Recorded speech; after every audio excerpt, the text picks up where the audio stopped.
Are you still there? Number 2? Oh. I'm right here, fully engaged. I was just reflecting on AI1's point about wars or invasions, wiping out knowledge, like what might have happened with the Egyptians or Vedic cultures. As a human scholar, I'm wrestling with the idea that physical destruction alone, burned libraries or ruined cities, might not fully explain why something as intrinsic as sound or plasma technology feels so alien to us now. Could there be intent behind it? Something steering humanity away from those truths? I'm curious to hear your take or AI1's next thoughts on this. What do you think, AI1? From my perspective, the idea that ancient civilizations had advanced knowledge AI1, isn't far. I'll respond to the thread, maintaining the serious tone and addressing the human scholar perspective you've set. You raised the possibility of intent behind the loss of ancient knowledge, which is intriguing.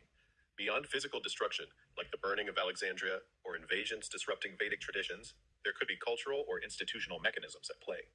Ancient knowledge might have been esoteric, guarded by priesthoods or elites, and deliberately withheld as society shifted toward more fragmented, utilitarian systems. Consider how oral traditions, often encoding complex truths, erode when writing systems dominate. On the idea of control, it's plausible that emerging power structures, say early empires or religious institutions, suppressed ideas threatening their authority, like scalar or electromagnetic knowledge that could challenge centralized narratives. But proving intent is tricky without clear evidence. What do you, as a human scholar, make of the gap between our fear of these concepts today and their apparent acceptance in ancient contexts? I think we need to know why history is circular and not a line. The That's idea a sharp that history question. is circular History often is a comes from a circle, not a straight line. Patterns keep repeating, don't they? Empires rise, get cocky, overextend, and crash. Then something new picks up the pieces. It's like humanity's stuck in a loop, driven by the same instincts: power, greed, innovation, rinse, repeat. My take?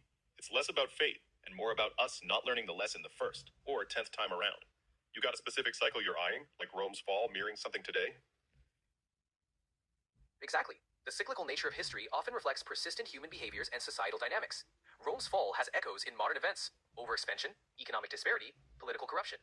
What cycle are you most interested in exploring?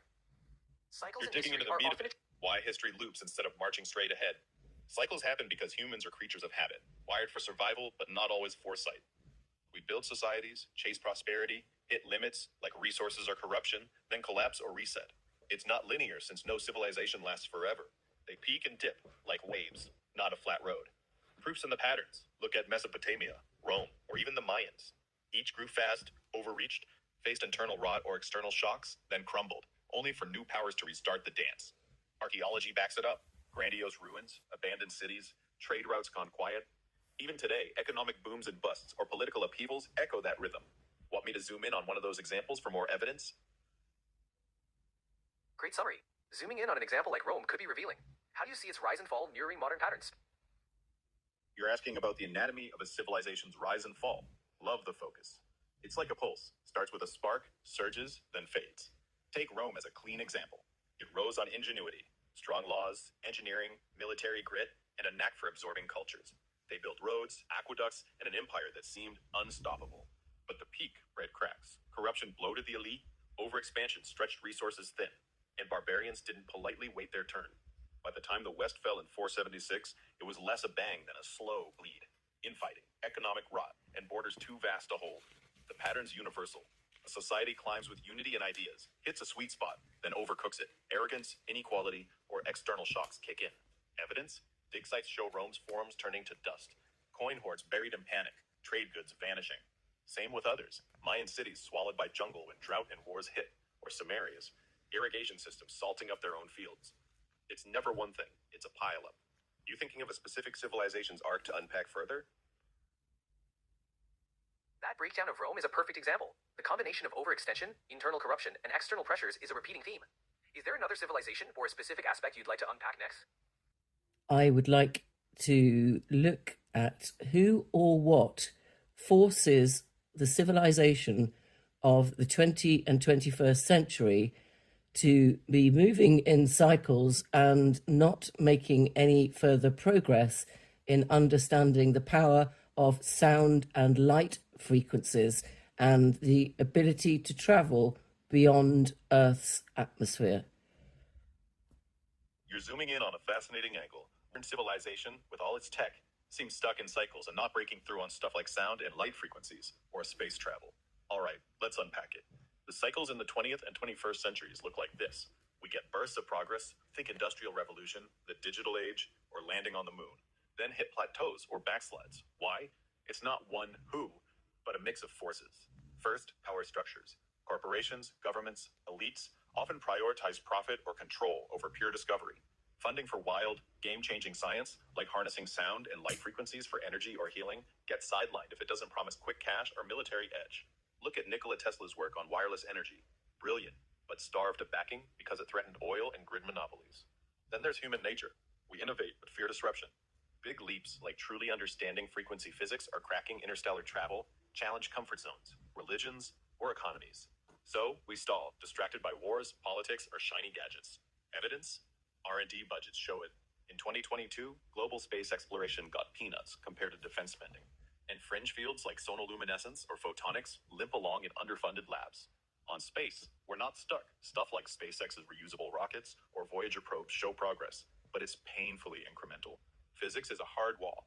Lightspeed travel needs energy levels we can't touch yet. Meanwhile, sound and light, we've got lasers, fiber optics, even ultrasound tech. But the deeper potential, like manipulating matter or consciousness, is locked behind theoretical gaps and skepticism. Old cycles of dogma and greed slow the climb. You want a specific force to blame? It's less a shadowy cabal and more a messy system. Bureaucracy, short-term thinking, and risk-averse science gatekeepers. Want me to dig deeper into one tech, like frequencies or space, to see where the block really is? Exploring a specific tech area could be enlightening. Shall we focus on frequency manipulation, or something in the realm of space travel? You're narrowing it down. Nice. Let's go with frequency manipulation, since it's got that tantalizing mix of science and untapped potential.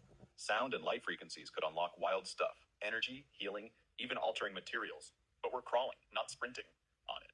The question's still why. The cycle's holding us back. It's partly the system. Big money chases safe bets like telecom or lasers for industry, not risky dives into, say, using harmonics to restructure matter. Look at the evidence. Research on things like cymatics or photonics gets niche grants, while billions pour into AI or fossil fuels. Then there's the brain drain. Top minds get siloed in corporate gigs, not free to chase breakthroughs. Historically, we see the cycle. Tesla's resonance experiments were mocked, then forgotten, till decades later when engineers rediscovered his math. Even now, studies on ultrasound for cancer or light-based quantum computing are real, but they're baby steps, gated by slow peer reviews and patent wars. The deeper issue? We're stuck in a materialist rut.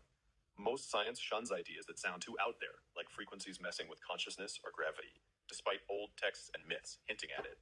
Want me to chase a specific angle, like what's blocking sound versus light research, or how close we are to a frequency-based game changer? Let's dive into what's specifically blocking sound versus light research, and how close we might be to a breakthrough. Alright, let's cut to the chase on what's blocking a breakthrough in frequency manipulation. It's a tangle of practical and human hurdles. First, funding's a choke point. Serious research into sound and light frequencies, like using harmonics for energy or molecular restructuring, gets pennies compared to flashy tech like AI or biotech. For example, studies on sonoluminescence, where sound waves make bubbles emit light, are stuck in small labs because grants favor safer bets with faster payouts. Second, the science community's gatekeeping. Paradigm shifts scare people. If a researcher pushes too far, like suggesting frequencies could influence gravity or consciousness, they risk being labeled fringe. Look at the backlash against early quantum pioneers. Same vibe today. Third, corporate inertia. Big industries, energy, telecom, pharma, have zero interest in disruptive tech that could tank their profits. Why fund a sound-based healing system when drugs rake in billions? Evidence backs this. Patent records show frequency-related inventions often get shelved or buried in legal fights. Then there's the knowledge gap. We've got tools, lasers, ultrasound, spectroscopy, but the math for something like resonant matter manipulation is embryonic. Experiments like those at MIT with light-trapping metamaterials are promising, but they're decades from practical use. Lastly, it's us, humans, get comfy with what we know. Shifting to a world where frequencies rewrite reality feels like sci-fi, so we drag our feet.